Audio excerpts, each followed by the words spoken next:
Step number 5 is about taking aligned action.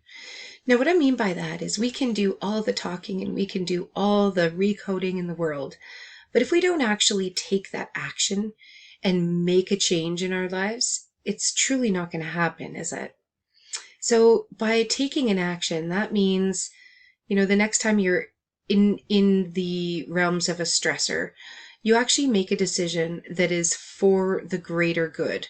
It is the true action that you should have taken, the true thing that we know we should do.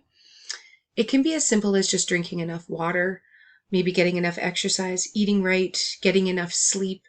But taking the aligned action with where we really want to be is the most important thing. So we really look at the things that we need to do. And at the end of our session, I always give you an aligned action, an action to be able to ground all this in with, and an action that's actually going to really bring you forward.